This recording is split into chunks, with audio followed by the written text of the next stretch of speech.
Bonjour Daniel Sheikh, merci beaucoup de faire avec nous un point sur ces 2 années consacrées aux otages, à leur libération, aux familles que vous et le comité vous avez accompagnées au sein du comité des familles. Vraiment merci beaucoup. D'abord une question, où est-ce qu'on en est de Ran Gvili, 24 ans, un policier membre de l'unité de Yassam qui a été assassiné le 7 octobre et dont le corps est toujours à Gaza? Bon, c'est le dernier. Et c'est toujours terrible pour une famille d'être la dernière. Et d'une part, on savait depuis longtemps que le corps de Ranvi serait problématique à retrouver. Mais d'un autre côté, quand l'accord avait été signé, les Américains nous avaient dit qu'il y a 5 ou 6 qui sont douteux. Et la preuve, ils ont réapparu, sauf un. Et donc, on garde l'espoir de pouvoir vivre la même bonne surprise pour Ranvili. Les activités pour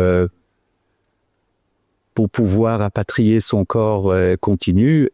Hier, la famille Uli a rencontré Donald Trump par l'intermédiaire Rubio, Witkoff, voilà.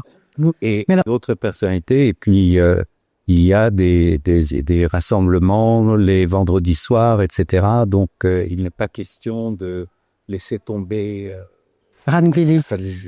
Mais est-ce que la phase 2 du plan Trump va pouvoir quand même commencer si le Hamas ne respecte pas son accord? J'ai l'impression, bon là on sort un peu de ce que fait le forum, mais il n'y a pas de problème. Moi je pense que les Américains sont ont très envie de continuer le plan, même si pas tout a été fait à la lettre. Il faut dire qu'Israël ne respecte pas l'accord à la lettre non plus. Et c'est assez normal dans une situation un peu floue où personne ne sait exactement quel sera l'avenir de Gaza. Mais je pense que malgré l'opposition du Premier ministre, on risque de voir une décision américaine de dire à Israël on démarre la phase 2. C'est pas seulement avant le retour de Ran Gvili, c'est aussi avant d'avoir éclairci la question du désarmement du Hamas, etc. Il y a beaucoup de choses qui sont approximatives. Alors, on va revenir sur votre engagement, mais pas que le vôtre. D'ailleurs, tous ceux qui ont été bénévolement au sein de ce comité des familles, voilà, 2 ans, presque 2 ans, ils ferment. Plus que 2 ans. Un peu plus que 2 ans. Oui, qui compte. C'était le 8 octobre 23, donc presque 27 mois. Alors, justement, pardon, parce que est-ce que c'est vrai que c'est à partir de boucles WhatsApp entre 3 personnes que ça s'est monté comme ça? Parce que c'était un chaos absolu au début. C'était un chaos absolu. Et le 8 octobre, il y a plusieurs familles, je ne dirais pas 3 ou 4, c'est pas la question, plusieurs familles qui avaient des proches qui étaient présumés avoir été enlevés, même si à l'époque on ne voyait pas tout à fait clair. Elles se sont retrouvées et il se trouve que certaines de ces familles connaissaient du monde, connaissaient des gens, et ces gens connaissaient d'autres gens. Et ces autres gens connaissaient encore d'autres gens, ce qui fait que quand moi je suis venu la première fois à la tour du musée, la tour de bureau Museum Tower, il y avait déjà littéralement des centaines de personnes qui étaient mobilisées.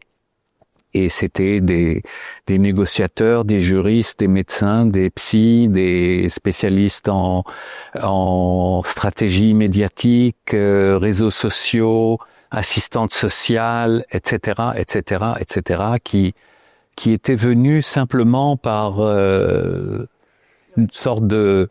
C'est très israélien. Vous connaissez, Valérie, ce pays très bien. C'est petit et c'est un peu familial, surtout en temps de crise. Et il faut dire que les familles n'avaient simplement pas à qui s'adresser. Le gouvernement était totalement dysfonctionnel. Tout l'appareil officiel était débordé. On est le quoi? On est le 8, 9, 10 là. Oui, le 8, ça a commencé. Moi, je suis venu le 10. Et puis, à partir de là, sans structure, sans hiérarchie, sans méthodologie, sans rien, des gens du même corps professionnel ou du même background professionnel se mettaient ensemble et on commençait à travailler, on commençait à faire des choses. Il faut unique dans l'histoire d'Israël, d'abord parce que cet octobre est unique évidemment, mais c'est aussi unique cette mobilisation et cette organisation, ça a été redoutable. Je pense que de manière générale, le 7 octobre a déclenché ce qu'il y a de plus beau dans la société civile israélienne, d'une certaine manière. Et je pense que le Forum des familles des otages est l'une des manifestations les plus époustouflantes d'une mobilisation de société civile, pas seulement en Israël. C'est-à-dire, moi, je me suis occupé de communiquer, de recevoir, etc., des personnalités, des amis de l'étranger, et tout le monde était vraiment très impressionné par ça. Mais c'est-à-dire, c'est une bonne chose, mais c'est aussi la preuve d'une carence du gouvernement. Je voulais simplement ajouter qu'au début, avec cet énorme élan de bénévolat et de volonté de soutenir ces familles, le sentiment généralisé était que c'est une affaire de quelques semaines. Du moins la question des otages. Et il y avait un rationnel derrière que si vous voulez, je peux vous l'expliquer, mais en gros, on se disait, l'affaire des otages, c'est une mobilisation de 3, 4, 5 semaines. Et il faut dire que le premier accord d'échange a eu lieu à peu près 6 semaines après le 7 octobre, en 23 novembre, avec quand même 110 otages qui sont revenus. Et même quand cet accord s'est arrêté, on peut discuter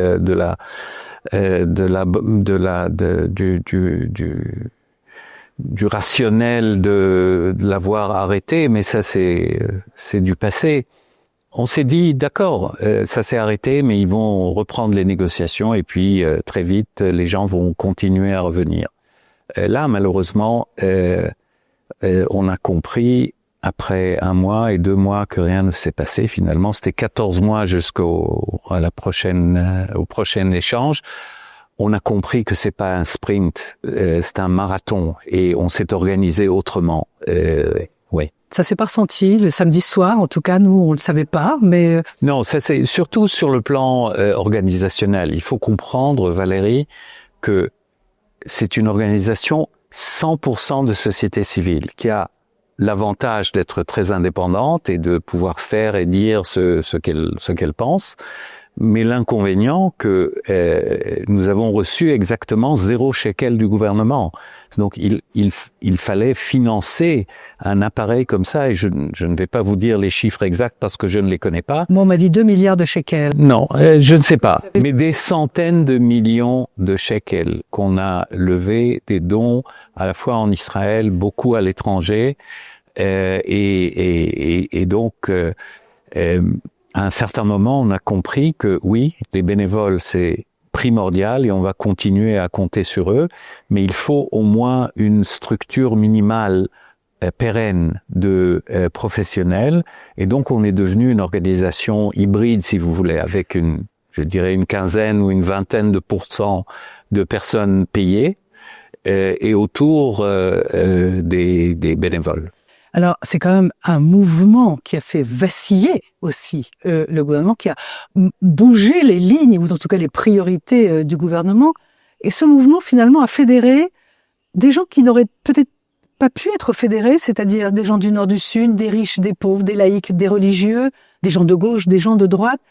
Qu'est-ce qu'il a fallu pour que il y a quelque chose, enfin, à part la douleur évidemment, mais pour que ces gens-là finalement soient fédérés au sein de ce comité des familles?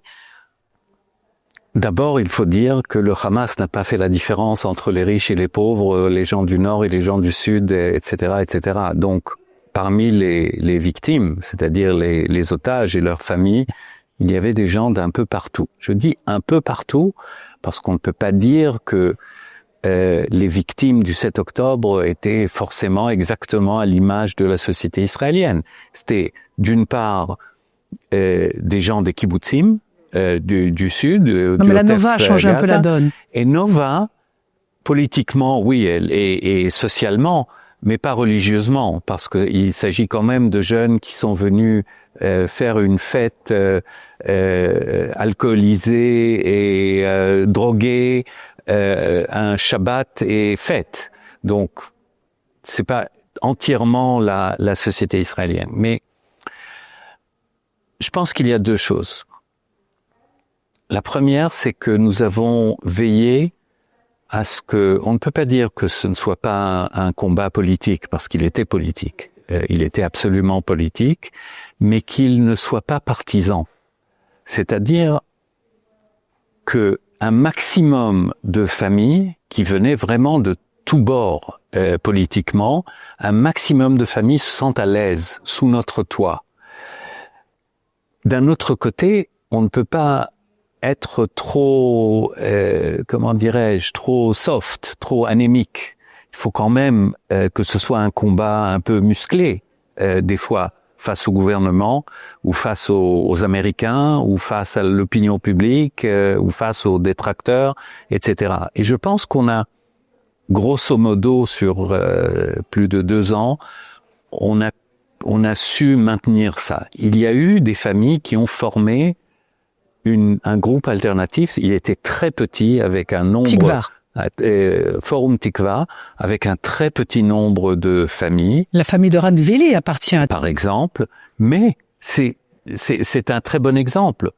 On a voulu que même les familles de Forum Tikva se sentent à l'aise, se tourner vers nous pour avoir l'aide financière, l'aide médicale, l'aide psychologique, etc. Et je pense que la preuve que la famille de Ranvili, elle repose beaucoup sur nos activités aujourd'hui. Et la deuxième chose, je pense que, comment dirais-je, la tragédie réunit un peu. On oublie un peu les différences. Et puis des gens ont évolué pendant ces 2 ans, politiquement, idéologiquement. Mais oui, on nous a fait souvent le reproche, c'est trop politique, etc. Mais je pense que c'est injuste. Je pense que c'était, oui, on avait face à nous un combat avec le gouvernement qui n'a pas, à nos yeux, toujours, des fois, oui, mais pas toujours, fait tout ce que nous avons jugé être possible pour avancer la libération des otages. Mais on a vu sur scène, moi j'ai assisté effectivement à pas des réunions, des accolades, des rassemblements entre Tikva et le comité des familles sur la place, et je me disais, mais quelle situation folle, et quel pays. Dommage que ça ne se passe que en moment de crise, de douleur. Oui, la grand-mère de Idan Alexander qui lit des Teilim à côté de familles beaucoup plus laïques comme les Hershpolim. Enfin, voilà. Et ça, c'était vraiment à la fois, ça me donnait la chair de poule parce que c'était à la fois cette union marquée par le drame et par la douleur. À quel moment, Daniel Sheikh, le chiffre de 251 otages précis est apparu? Parce que moi, j'ai le souvenir d'un grand chaos, d'une grande confusion. Au début, les chiffres étaient complètement invérifiables. On a commencé avec beaucoup plus, avec peut-être 300, 400 familles qui pensaient que leurs proches étaient avaient été pris en otage. Malheureusement, pour la plupart d'entre eux, il s'est avéré finalement qu'ils ont été tués et qu'on avait retrouvé les corps. Ça a pris des fois 3 à 4 semaines. Je vous rappelle, Valérie, que au départ, on s'appelait le Forum des familles des otages et personnes disparues. Et tout ça, c'était des personnes disparues.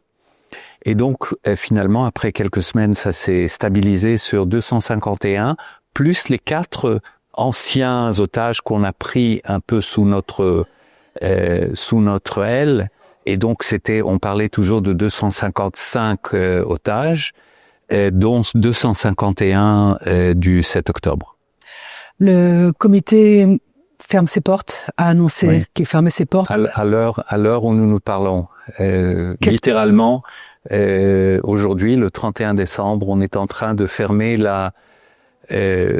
l'endroit physique où le forum a sévi a habité pendant plus de 2 ans, dans un immeuble qui appartient à la société Checkpoint, la société de cybersécurité, qui a été absolument formidable. Vous connaissez Tel Aviv, vous imaginez ce que ça vaut. 3 étages de bureaux, le sous-sol avec la cafétéria dans un super et tout quartier. ça. En plein centre de Tel Aviv. C'est pendant 2 ans. Et donc, je ne peux pas exagérer la gratitude que nous ressentons par rapport à eux, mais on leur rend maintenant l'immeuble. Ça ne veut pas dire que l'activité va s'arrêter, c'est simplement l'endroit physique qui va fermer. Et la place? La plupart des non, pas la plupart, tous les employés ont été licenciés ou on a arrêté leur emploi. Il va rester un noyau bénévole qui va continuer les activités pour la famille Gvili. La place a été en grande partie déjà vidée de sa présence du projet otage. La scène n'est plus là, les grandes tentes qui étaient à la fois de certains kibbutzim et pour les réunions avec les touristes qui venaient, les gens, tout ça a disparu. Il reste la grande horloge qui compte les secondes de la captivité maintenant simplement de Ran Gvili, et quelques autres objets d'art ou je ne sais pas comment les décrire, des installations, on va dire. Des installations que des gens, des artistes ou autres ont installées. Mais la place des otages ne nous appartient pas, elle appartient à la ville et ça va dépendre de la volonté de la ville et du maire. Qu'est-ce qu'on en fait? Qu'est-ce qui va rester? Moi, je pense que ce serait désirable que la ville de Tel Aviv maintienne un souvenir de ces événements, plus d'une centaine de rassemblements avec des pics de 200 et 250 000 personnes qui étaient venues là-bas régulièrement, samedi soir après samedi soir, semaine après semaine. Même il y avait mardi, il y avait jeudi, mais disons les grands rassemblements du soir. Samedi soir, jamais moins de 6-7 000 personnes, le plus souvent plus de 20 000. Et donc, je pense que les Tel Aviviens vont vouloir maintenir un souvenir. À commencer par une pensée que peut-être simplement garder le nom. Ce n'est pas vraiment une place. C'est dans le sens urbain du terme. C'est une esplanade. C'est l'esplanade devant le musée. Mais je pense que garder le nom Place des Otages, c'est quelque chose qui a servi par le passé déjà dans les années, même au tout début, et qui servait aussi de lieu de rassemblement. Donc le comité se dissout aujourd'hui. Votre vie privée, Daniel Sheikh, et votre compagne, Émilie Emoiti, vous êtes engagés.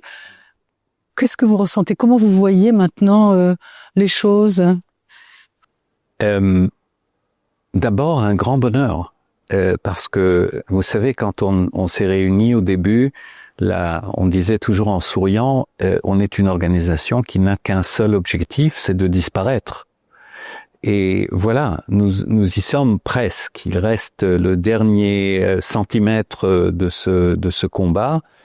Mais 254 otages ont été soit libérés, en grande partie vivants, en partie malheureusement décédés, tués. Donc il y a d'abord ça. Et puis Émilie s'est engagée même plus que moi, c'est-à-dire elle était dans la direction du forum et moi j'étais avec une petite quinzaine de mes anciens collègues, des anciens ambassadeurs, tous des bénévoles jusqu'à la fin. On était là pour servir une sorte de cellule diplomatique informelle pour les familles. Personnellement, j'ai presque tout laissé tomber ce qu'il y avait d'autre dans ma vie, soit bénévolat, soit pour gagner ma vie. Je me sens très privilégié d'avoir pu participer à cette expérience. D'abord parce que je pense que je me serais senti vraiment mal si j'étais condamné à rester chez moi et à regarder de côté. Là, il se trouve que j'ai trouvé une niche où je pouvais être utile, et ça c'est la première chose. La deuxième, c'est que simplement, sur un plan humain, c'était une expérience indescriptible. J'ai rencontré des gens tellement formidables, à la fois parmi les familles et parmi les otages libérés et parmi les bénévoles, c'est-à-dire les gens du forum. C'est vraiment incroyable, inoubliable. Vous n'auriez peut-être jamais rencontré. À quel moment on rencontre quelqu'un qui est à Sderot quand on est à Tel Aviv? C'était 250 familles maintenant. Pensez, 251 familles, c'est beaucoup de monde, hein, c'est des milliers de gens. Maintenant, évidemment, pas tous engagés, pas tous là. Il y avait des familles des proches qui étaient incapables de sortir de chez eux pendant des mois et des mois. Alors, justement, oui. J'avais une question à ce sujet. Assez rapidement, des noms ont émergé, ont fait un peu de bruit. Bon, bien sûr, on a tous en tête Einat Zengauker, mais on a Amit Soussana. J'avais noté aussi le père de Itai Zvirsky, les filles de Ohad Yahaloni, qu'on a vu beaucoup. Et puis d'autres, moi je regardais au tout début dans les journaux, il y avait des noms qu'on ne voyait pas et des visages qu'on ne voyait pas. Pourquoi ces familles ont été plus discrètes? Je pense notamment à Nick Beiser, 19 ans. Je n'en avais pas entendu parler, ou Efrat Katz. Voilà, et en préparant cette interview, je me suis rendu compte qu'il y avait des noms dont je n'avais pas vraiment entendu parler. Est-ce que c'est de la douleur, de la pudeur? Je ne peux que supposer, puisque je ne les connais pas, ces familles. Elles ne sont pas venues, et certaines sont venues. Les visages et les voix que vous avez vues et entendues essentiellement, le tri se fait par à la fois la volonté des gens et puis leur capacité d'affronter des caméras, etc. Pensez, c'était des gens qui avaient une vie tout à fait banale jusqu'au 6 octobre 23. Personne d'entre eux n'a pensé qu'ils vont devenir des interlocuteurs privilégiés de toutes les chaînes de télévision du monde, qu'ils vont aller voir le président américain, le président français, le pape, Lady Gaga, etc., etc.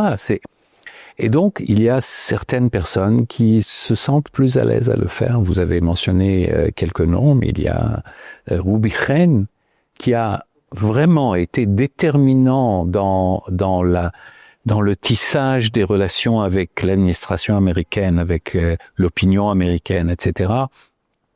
Et d'autres, beaucoup. Mais c'est vrai qu'il y a des personnes qu'on connaît moins.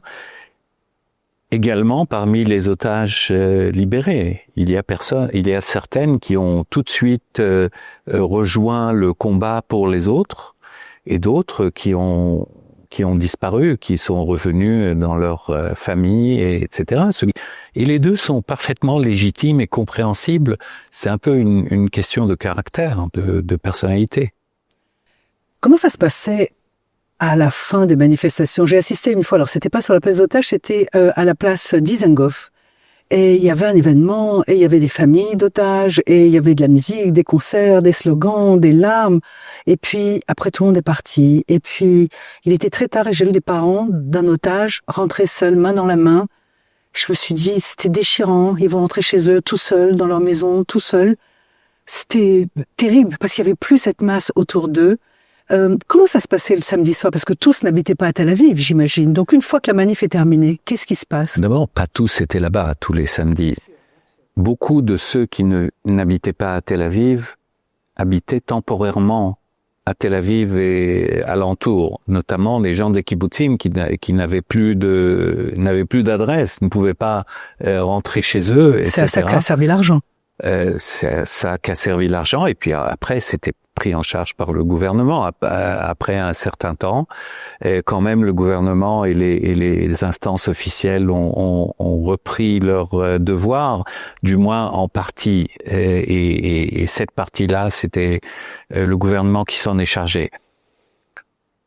Je dirais, moi je dis toujours aux gens, il y avait deux grands blocs d'activités du forum. La première, c'était ce qu'on appelait en anglais Family Services, c'est-à-dire l'aide aux individus, l'aide médicale, juridique, personnelle, psychologique évidemment, l'aide financière et tout ça. Et d'autre part, le combat, c'est-à-dire les efforts pour maintenir la question des otages à l'ordre du jour des médias. Bon, en Israël, c'était clair, mais à l'étranger, c'est pas clair du tout. Vous savez, maintenir une histoire qui s'est passée en octobre 23 dans la conscience des chaînes de télévision et des opinions publiques 2 ans plus tard, c'est pas du tout évident. Mais il y avait un troisième volet, qui était peut-être le plus important pour les familles sur le plan humain.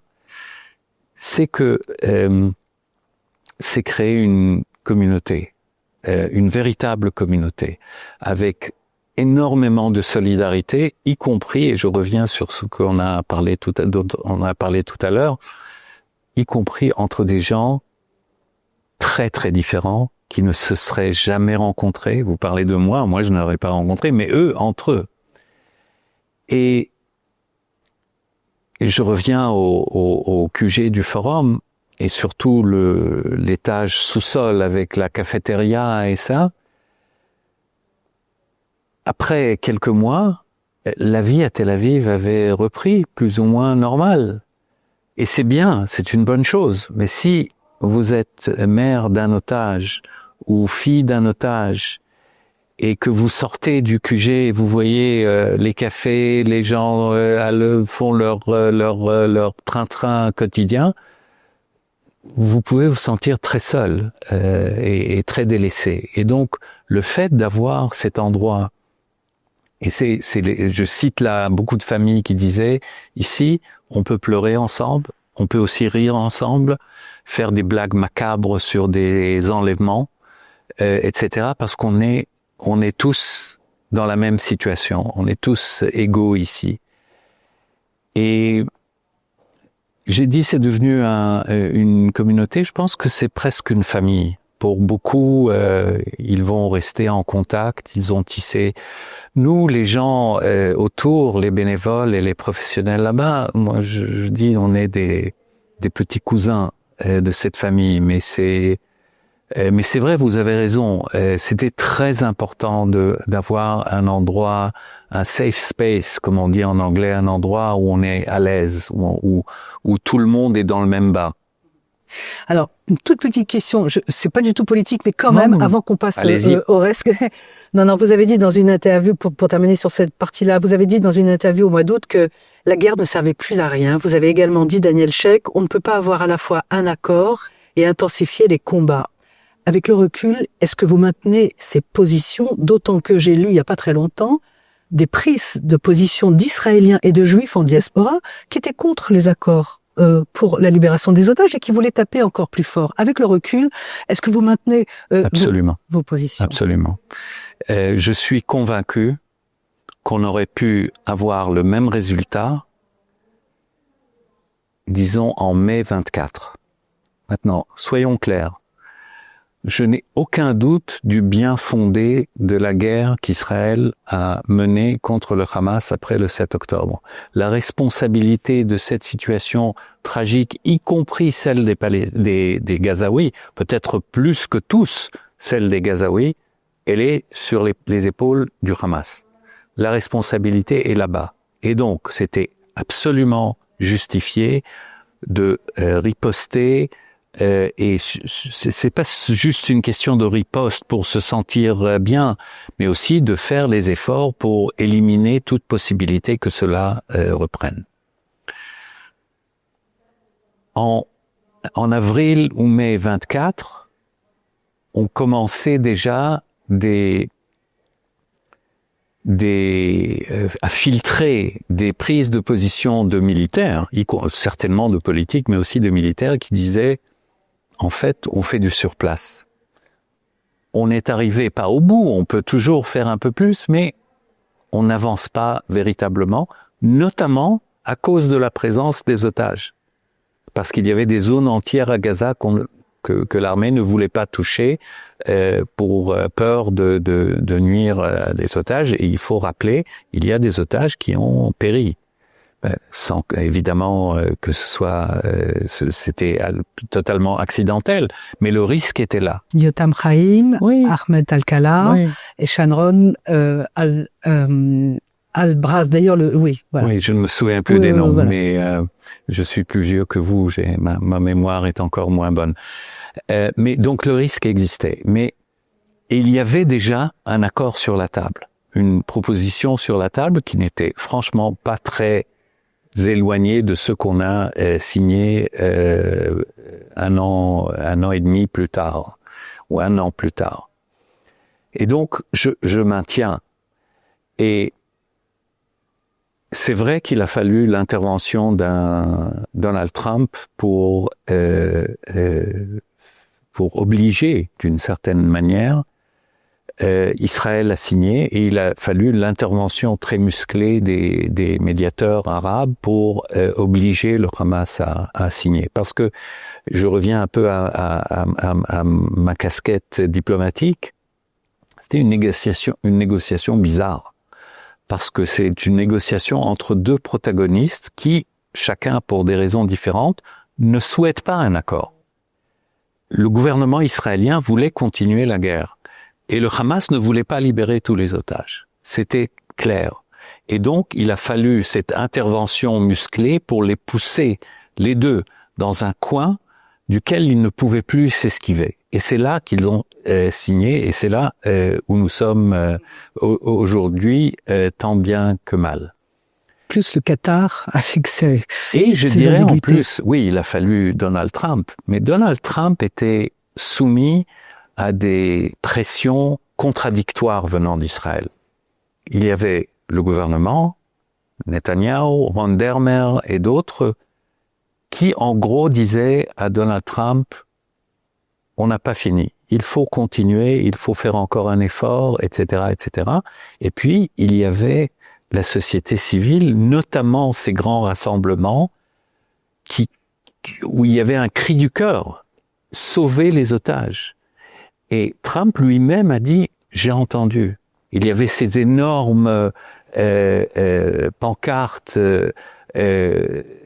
Trump, bring them home, etc. Et le slogan, ces derniers mois du Forum des familles était « Le peuple va libérer les otages ». Et je pense que c'est le peuple qui les a libérés. C'est sûr, c'est sûr. On va terminer sur cette partie politique parce que c'est pas le propos. Voilà, je voudrais qu'on parle maintenant de votre amour pour la France, de votre rôle. Daniel Sheikh, vous avez été au sein de ce comité des familles le coordinateur pour les otages franco-israéliens. Vu qu'avec les États-Unis, c'est la France qui a eu le plus grand nombre d'otages binationaux. Pas tout à fait. L'Argentine. L'Argentine. Oui. Il y avait tout dans les kibbutzim, il y a beaucoup de gens dont les origines étaient en Amérique latine et notamment en Argentine. Mais bon, c'est vrai, il y a eu beaucoup de Français. Merci. Voilà, qu'est-ce que vous demandaient ces familles? Est-ce qu'elles vous demandaient de l'aide, de l'argent, de la reconnaissance? Elles vous demandaient un écho en France? Alors, c'est donc ce petit groupe d'une quinzaine d'anciens ambassadeurs qui se sont réunis le 10 octobre, où on a commencé à réfléchir qu'est-ce qu'il faut faire. Et on a compris qu'il y a deux dimensions internationales évidentes. La première est qu'il s'agissait d'une crise humanitaire d'une signification globale et que cette prise d'otage massive de 250 personnes arrachées de leur lit ou d'une fête, d'un festival, etc., pour être traînés à travers la frontière, cachés sous terre et après on négocie leur libération, c'est pas un mode opératoire d'une guerre que la communauté internationale peut accepter. C'était donc dimension numéro 1. La deuxième était simplement qu'il y avait au départ une petite trentaine de nationalités et que clairement ces pays avaient une responsabilité pour leurs citoyens, même si souvent il s'agissait de deuxième, troisième génération qui ne parlaient pas la langue, qui n'avaient peut-être même jamais mis les pieds en Argentine ou en France, etc. Parce que il y avait des otages français, mais il n'y avait pas un qui était francophone. C'est-à-dire, c'est des enfants de... Maintenant, ils sont pas moins français que vous, mais ils n'avaient pas un attachement. Donc, il fallait responsabiliser les gouvernements. Et c'est ce qu'on a fait au départ. Et je dois dire qu'avec quasiment pas d'exception, quasiment pas, ces pays ont été formidables. À la fois en intervenant pour la libération, évidemment c'est inégal. Si vous êtes américain, vous avez derrière vous l'administration américaine. Si vous êtes serbe, vous avez derrière vous le gouvernement serbe, qui évidemment ne pèse pas de la même manière. Mais il y avait aussi la dimension humaine, c'est-à-dire l'aide matérielle. Beaucoup de ces pays ont aidé les familles matériellement. Parlons des Français justement. Et l'aide émotionnelle, je dirais, l'attention.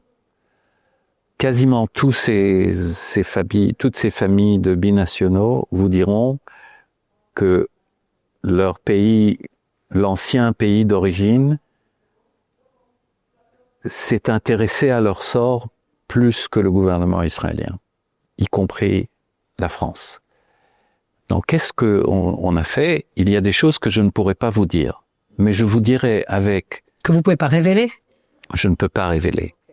Mais je l'ai dit souvent en France, je sais qu'il y a beaucoup de critiques, surtout dans la communauté juive, par rapport au président Macron. Oui, ma question c'était, quel mot avez-vous pour sauver l'image du président Macron? Etc. Il a été formidable sur l'affaire des otages. Et il l'a fait sans en faire beaucoup de bruit et sans en tirer un bénéfice médiatique. Ah, ça c'est clair. Ce que je respecte énormément. Poser la même question aux familles des otages français, des anciens otages français, ils seront les premiers à confirmer ce que je dis. Vous voulez dire que le président Macron a fait plus pour les otages franco-israéliens que pour d'autres otages français dans le monde? Notre message était toujours: prenez la responsabilité pour les otages de votre pays, notamment la France, mais ça peut être l'Allemagne, la Grande-Bretagne, etc. Mais n'oubliez jamais les autres. Et je dois dire qu'Emmanuel Macron a fait exactement ça. Même quand il n'y avait plus, quand les 2 derniers otages français sont revenus au début février, il a continué à rencontrer, lui et dans son cercle proche, oui, je vais la mentionner parce qu'elle le mérite. C'est Anne-Claire Legendre, qui est sa conseillère pour le Proche-Orient, qui, à la fois sur le plan diplomatique et sur des initiatives et des idées, mais surtout sur le plan humain, a été absolument formidable. Et le président aussi. Les otages français et leurs familles ont pu rencontrer Emmanuel Macron à plusieurs reprises. Il a toujours pris le temps, il a toujours été attentif et il a, disons que ce n'est pas un hasard à partir d'un certain moment, il n'y avait plus d'otages français. Il avait vraiment tout fait pour les libérer et pas en dernier. Le 7 février 2024, il a organisé cette commémoration. Il restait encore deux otages, il me semble, franco-israéliens à Gaza. Qu'est-ce que la France... Est-ce que d'abord vous avez pris part à cette... Non, moi personne. Émilie y était. Elle a accompagné parce qu'ils ont invité aussi. C'était un hommage pour les Français assassinés. Là, c'était le plus grand nombre. Oui, le plus grand nombre. Je pense qu'il y a même plus, mais bon, je ne suis pas sûr. J'ai dit 51 et 42. Et Je ne sais pas. voilà. Mais il y a deux chiffres. Il y a 42 je pense et 51. qu'il y a un peu plus, Voilà. que c'est plutôt le plus grand chiffre. Ouais, il restait encore deux. Il y avait Oui, Orion et Ohad. Voilà, c'est ça. Oui. Mais ils ont invité aussi les familles d'otages. Ils ont affrété un avion. Émilie Moati les a accompagnés là-bas. D'abord, il faut dire, c'est le seul pays qui a fait un hommage national pour les victimes du 7 octobre et sans ménager les moyens. C'était vraiment un grand événement, très émouvant, et les Américains ne l'ont pas fait, les Allemands ne l'ont pas fait, et d'autres ne l'ont pas fait. Donc il faut quand même le dire. Mais bien au-delà des symboles, je crois qu'il y a des otages français qui lui doivent la vie. Et bon, je sais qu'il est critiqué sur beaucoup de choses, mais je dirais en plus que l'accord qui a mis fin à la guerre et qui a libéré les 20 derniers otages vivants et les 27 sur 28 corps qui restaient à Gaza quand on a signé, ressemble vachement à l'initiative franco-saoudienne qui avait été présentée aux Nations Unies quelques semaines auparavant. Je sais que la diplomatie française, avec quelques autres, mais la diplomatie française avait travaillé avec les conseillers de Donald Trump pour finaliser cet accord. Et Donald Trump a mentionné plus d'une fois l'aide de partenaires européens, je pense qu'il n'a pas dit les noms et précis, mais je pense que Macron et son équipe ils sont pour pas mal de choses. On reproche à Israël de mal communiquer. Pourquoi le président Macron a-t-il si peu communiqué? Parce que là, son image est totalement atomisée. Là, vous parlez d'Emmanuel Macron, il est sifflé dans n'importe quelle réunion communautaire en France. Pourquoi a-t-il, je ne sais pas, dans le fond, si peu? Je ne peux pas vous répondre, Valérie, je ne sais pas. D'accord. Je ne sais vraiment pas. Okay. Peut-être par pudeur. Parce que oh non, quand on est président de la République, on n'est pas pudique. Je ne sais pas. Ok. On peut. Ok. Mais je ne sais pas. Je ne suis pas sûr que c'est la raison. Il y avait peut-être d'autres raisons politiques, images. Je ne sais pas. D'accord. Bon, l'émission est sur les otages de comité EMI. On va. Il y a un documentaire très très fort qui s'appelle Holding Liat, qui suit la libération de Liat Benin Atsili et l'assassinat de son mari. Et on voit entre autres les voyages de sa famille de gauche aux États-Unis, rencontrer des démocrates, mais rencontrer des républicains, rencontrer des religieux. La famille est ulcérée, elle en avait marre. Ça n'allait pas du tout, mais pourtant ils l'ont fait. Est-ce que au sein des familles franco-israéliennes, il y a eu la même chose, c'est-à-dire que ce même par moment agacement ou cette même obligation d'aller rencontrer des gens avec lesquels ils n'étaient pas forcément d'accord politiquement? Oui. Même si dans la plupart des cas, à la fois chez les Français, chez les familles de Français et d'autres, il y a eu évidemment des hauts et des bas, mais pour la plupart, ces voyages leur semblaient utiles et nécessaires. Et même si c'était souvent très dur, et c'est vraiment très dur, quitter le pays, aller dans un pays que vous ne connaissez pas, 6-7 rencontres par jour, y compris avec des médias, avec des personnalités, c'est intimidant pour beaucoup d'entre eux. Déjà, ils sont fragilisés mentalement, etc. Donc, il y a des moments de crise.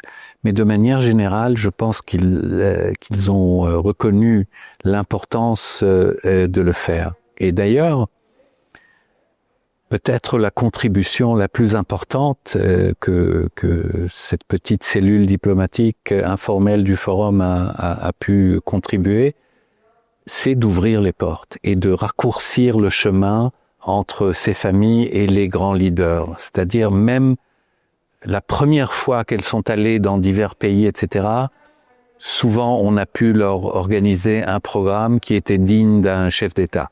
Et je n'exagère pas.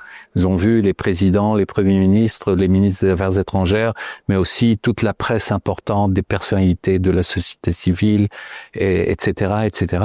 Et c'est grâce à un carnet d'adresses que chacun de nous, on a servi dans beaucoup de pays, avait gardé avec des personnes qu'on a connues pendant notre mandat dans les divers pays. Et ça va des États-Unis, en Argentine, en Inde et évidemment dans toute l'Europe, en Australie, au Canada, etc. On avait un peu de tout et ça a beaucoup aidé. Je dois dire aussi que même si souvent les relations entre le forum et le gouvernement étaient tendues, pas toujours, mais étaient souvent tendues, spécifiquement entre notre groupe de diplomates et le ministère des Affaires étrangères et surtout les ambassades dans le monde, ça s'est en gros toujours admirablement bien passé. D'abord parce que, je ne sais pas, ils ont été convaincus de l'importance de nous aider, peut-être aussi parce qu'on se connaissait personnellement, ça aide toujours, on était collègues pendant longtemps. Et donc, vraiment, tous mes compliments. Il y avait une personne au ministère des Affaires étrangères qui est chargée de l'affaire des otages. Et puis, toutes les ambassades nous ont ouvert les portes. Dans le livre d'Arthur, il y a un passage amusant, hélas, qui a donné d'ailleurs son titre au livre. C'est votre compagne, Émilie Moiti, qui appelle Arthur en disant « J'ai perdu un bédouin dans Paris ». Et effectivement, voilà, il faut aussi rappeler quand même que parmi les otages, il y a des musulmans, des chrétiens, des bédouins, et que tous ces gens ont été aussi aidés, vraiment beaucoup aidés. Donc voilà, donc ça c'est le moment amusant. Je pense qu'il y a dû y avoir des moments particulièrement terribles. Quel était l'accueil des familles? Vous avez été reçus chez des privés? Vous avez... Ah oui, il y a des fois, enfin des privés. On est tous privés aussi, même si on a une fonction, mais je ne sais pas, en France notamment, on ne peut pas ne pas mentionner le AJC Europe, toute l'équipe, Simone Rodan-Benzaken et sa famille, mais aussi tous ses collaborateurs. C'était vraiment notre chez nous à Paris. Ils nous ont toujours accueillis dans leurs bureaux. Beaucoup de nos rencontres ont eu lieu dans leurs locaux et surtout ils nous ont facilité l'accès à des personnalités qu'on ne connaissait pas et qui étaient importantes. Et c'est un exemple seulement. Il y avait parce qu'il faut comprendre, l'élan de société civile autour du forum, il ne s'est pas arrêté aux frontières d'Israël. Il y a des antennes un peu partout dans le monde, notamment en France, plusieurs même, le comité 7 octobre, le DDF, et d'autres, qui nous ont énormément aidés, qui ont aussi aidé les familles. Et les groupes de calleurs. Il y avait des groupes de calleurs. Et oui, et aider les familles quand elles étaient en visite.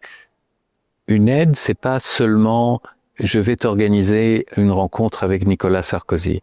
C'est aussi viens chez moi pour Shabbat. On viendra chez toi à l'hôtel. J'ai un moment d'émotion parce que... Moi aussi, je vais me mettre à pleurer. On va pas pleurer tous les deux. Non, parce que c'est ça qui est formidable. C'est le fait que des gens comprennent la situation de détresse extrême de ces gens, vraiment extrême, et qui sont qui ont trouvé les mots et les gestes pour les soutenir. Et donc, vous voyez, quand quelqu'un est dans une délégation et il apprend par téléphone que son frère, qu'il est venu aider à libérer, on a trouvé son corps. Qu'est-ce qu'on peut dire? Qu'est-ce qu'on peut faire? Eh bien, je ne sais pas si Arthur en parle dans son livre, mais il a été en partie... il faut les soutenir, il faut venir, passer la nuit avec lui jusqu'au vol le matin, etc., ne pas le laisser seul, etc. Et tout ça, ça fait partie des gens formidables qu'on a rencontrés.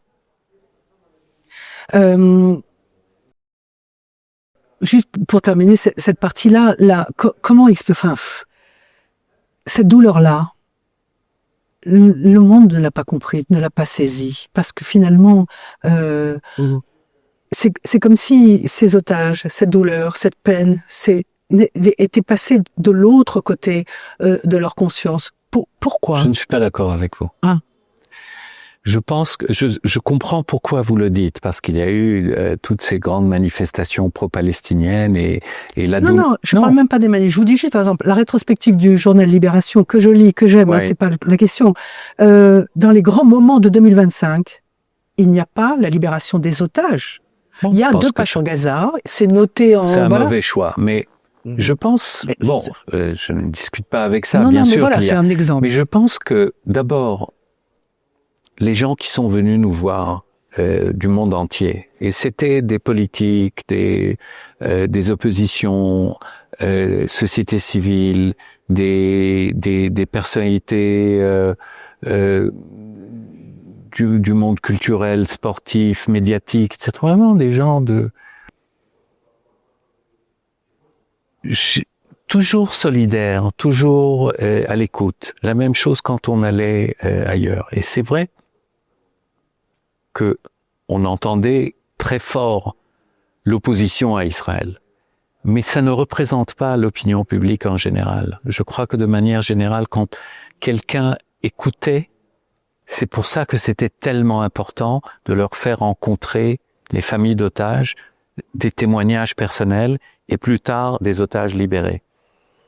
Même des personnalités politiques très connues pour ne pas connues pour leur amitié pour Israël ne pouvaient pas ne pas être solidaires.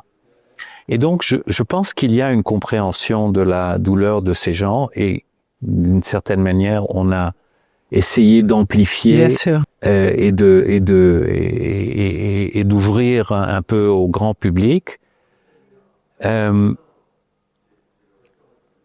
Mais d'un autre côté, on ne peut pas ignorer le fait que après un certain temps, c'est l'ampleur de la destruction de Gaza et les chiffres des victimes, et peu importe si c'est 60 000 ou 30 000, franchement, la différence est évidemment énorme, mais 30 000 c'est trop aussi. C'est pas quelque chose que ça prenne le devant, surtout dans les médias. Et dans le monde politique, etc. C'est comme ça. Il ne faut pas sentir que c'est simplement parce que les gens sont solidaires de Gaza, ils ont forcément oublié ce qui s'est passé le 7 octobre. Daniel Sheikh, on va terminer maintenant avec la vie d'après, si vous voulez bien. On a le sentiment que la politique a repris le dessus. Chaque semaine, il y a une énorme affaire politique intérieure israélienne.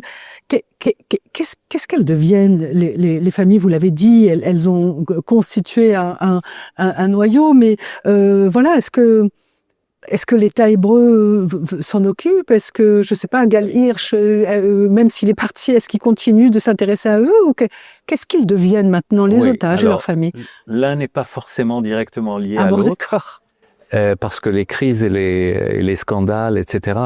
Ouais, c'est délirant. Oui, mais il y a un scandale qui va mobiliser les familles des otages et les familles des victimes pendant longtemps, et c'est le besoin d'une commission d'enquête nationale pour comprendre qu'est-ce qui s'est passé le 7 octobre pour que tant de choses qui nous ont rassurés et sécurisés ont failli. Vous y croyez à une vraie enquête? Parce que j'ai l'impression que celui qui fait l'enquête a déjà été catalogué.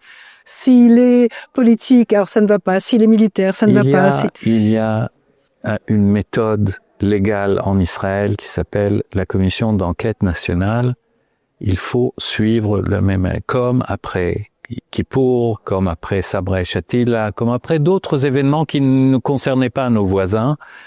C'est comme ça. Il faut faire ça et j'espère, bon, je ne pense pas qu'avec le gouvernement actuel, une commission de ce genre verra le jour, mais après les élections, je pense que les élections, d'une certaine manière, ça va être un thème central.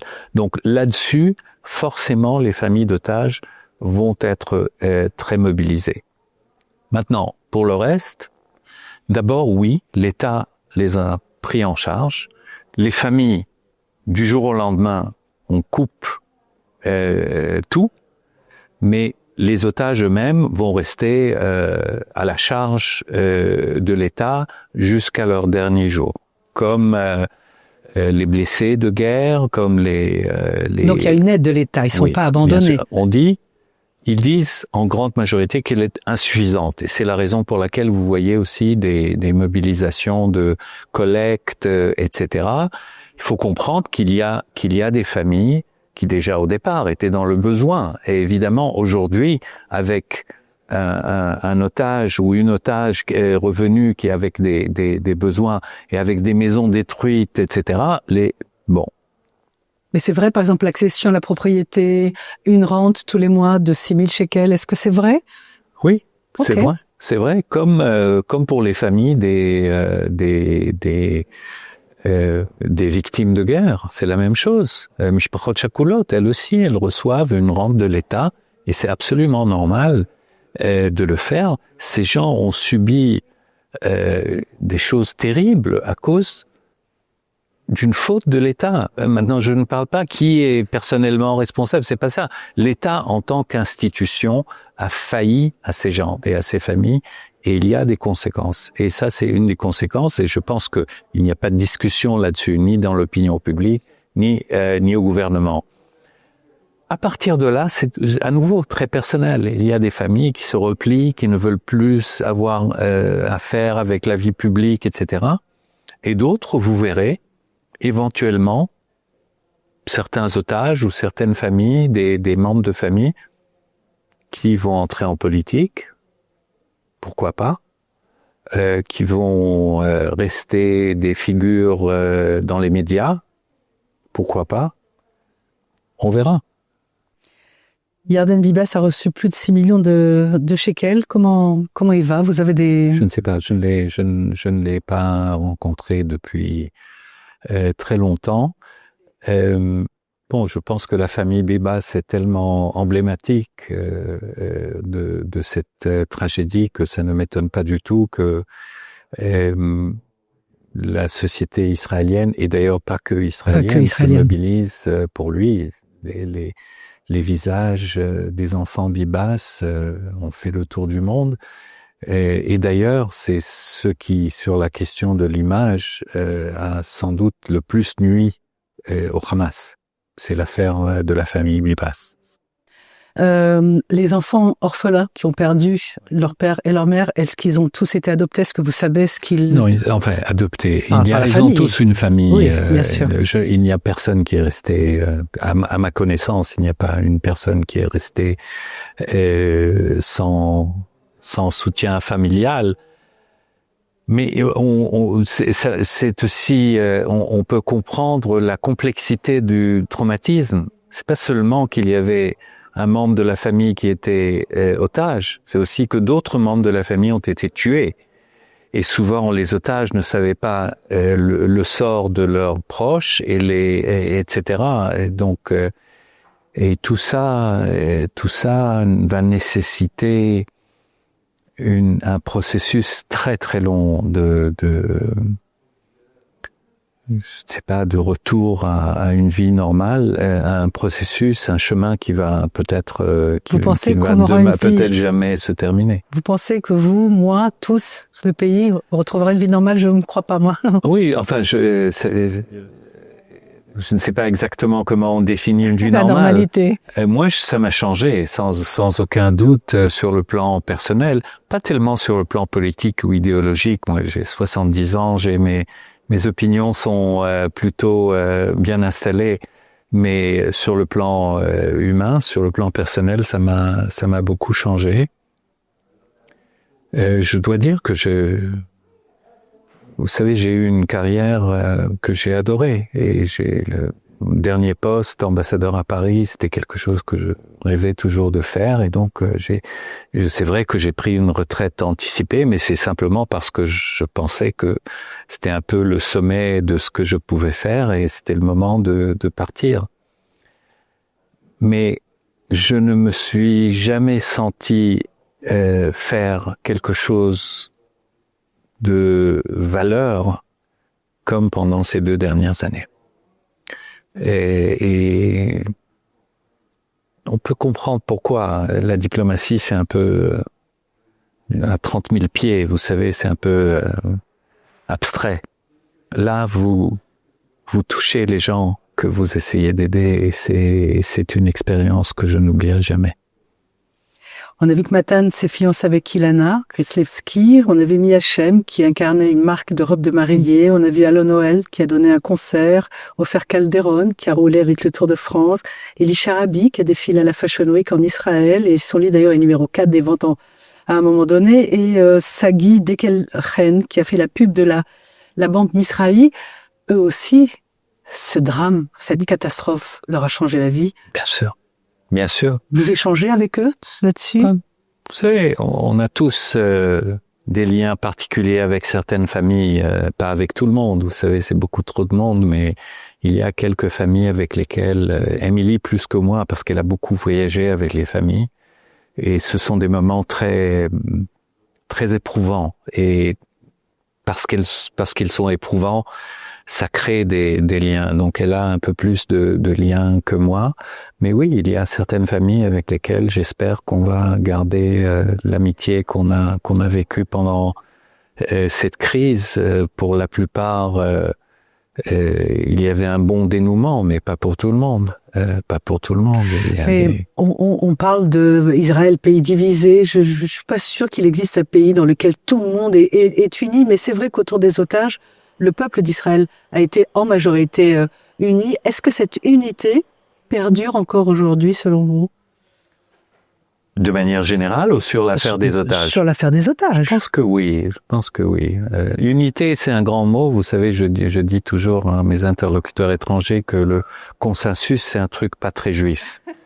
On n'a pas l'habitude. Mais c'est vrai que 70 à 80% de la société israélienne, dans des sondages à travers 18 mois, soutenait la libération des otages contre l'arrêt des hostilités.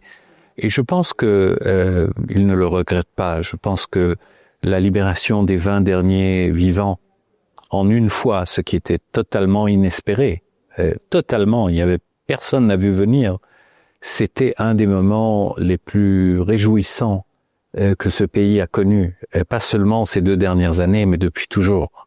Alors, vous avez anticipé, c'était ma dernière question, mais j'en ai une autre avant. Daniel Sheikh, voilà, Israël s'est fait attaquer le 7 octobre. Très rapidement, de victimes, nous sommes passés bourreaux. Israël est radioactif. Le mot Israël fait frémir. Est-ce que vous pensez que les élections, ou en tout cas la période électorale, va permettre à Israël de retrouver une petite place sur la scène mondiale? J'ai vu que l'immigration en Israël, l'émigration a augmenté, les naissances sont inférieures aux décès, l'espérance de vie a diminué. Est-ce que quelque chose va bouger avec c'est une grosse question pour terminer. Vous comprendrez que je n'ai pas une réponse scientifique à cette question. Je vais être très clair. Moi, j'espère que le gouvernement va changer. Moi, je pense que la chose décente de tout gouvernement dans une situation de crise extrême comme on l'a vécu le 7 octobre aurait été, après quelques mois, vous savez, de stabilisation, de démissionner, quitte à se représenter, mais donner au peuple la possibilité de juger si ces gens doivent continuer à diriger ce pays. Bon, le gouvernement ne l'a pas fait. Peut-être que c'était pas le moment, c'était la guerre. C'est jamais le moment, mais c'est ce qu'il faut faire. 2026, c'est l'année d'élection, je ne sais pas exactement quand, et j'espère que le gouvernement va changer. Une fois qu'il aura changé, je pense qu'on peut commencer une remontée. Mais il faut toujours comprendre que comme dans les relations entre 2 personnes, dans les relations entre les pays, la destruction est toujours plus rapide que la reconstruction d'une relation. Et mon père, qui était parmi les fondateurs de la diplomatie israélienne, Je l'ai entendu dans une conférence qu'il donnait aux jeunes cadets du ministère dans les années 60. J'ai retrouvé une cassette. Il a dit, les gens cherchent des définitions très compliquées de ce qu'est la diplomatie. Moi, je vais vous en donner une très simple. La diplomatie est là pour améliorer les relations entre les pays et pas pour les détruire. Et c'est cet effort qu'il va falloir continuer à faire. Je crois que la remontée va être très lente en ce qui concerne l'image d'Israël à l'étranger. L'image, le commerce, la culture. Ça ne dépendra pas que de ce qui va se passer en Israël, mais aussi de ce qu'ils vont voir à Gaza. C'est-à-dire, il faut, d'une certaine manière, le début de la reconstruction de Gaza est un intérêt israélien pour que les images soient différentes, pas que des images de misère, mais aussi des images d'un avenir. Et puis, j'espère qu'il y aura un changement chez les Palestiniens aussi. Je pense qu'il faut un leadership palestinien frais, avec tout le respect qu'on doit à Abou Mazen, qui a eu des moments bien et des moments terribles, horribles. Mais c'est fini. Il faut changer. Ce n'est pas que moi qui le dis, c'est beaucoup de Palestiniens avec qui je communique, qui disent la même chose. Donc, j'espère que c'est ça qui va dicter le climat dans les années à venir. C'est bien, comme en Irlande du Nord et du Sud, dans 100 ans, tout sera réglé, en fait. Vraiment, dernière question. Le 13 octobre, Daniel Sheik, ça a été le plus beau jour de votre vie d'homme, de juif, de sioniste, d'israélien? Des phrases qui commencent avec le plus. C'est pas bon. C'est difficile pour moi. J'ai des nuances. Oui, sans doute. Sans doute, c'était sans doute un des jours les plus émouvants de ma vie. Mais dans la vie personnelle de quelqu'un, il y a des émotions diverses. Il y a l'émotion de voir ses enfants naître, trouver l'amour de sa vie, et aussi des moments politiques qui vous émeuvent. Et là, c'était un sentiment d'accomplissement, qu'on a fait quelque chose d'extraordinaire, avec toujours une pensée à quelques dizaines d'otages qui ont été enlevés vivants et qui ne sont pas revenus vivants, et certains d'entre eux auraient pu revenir vivants. Merci Daniel Sheik, merci pour cet entretien pour Tandem, merci.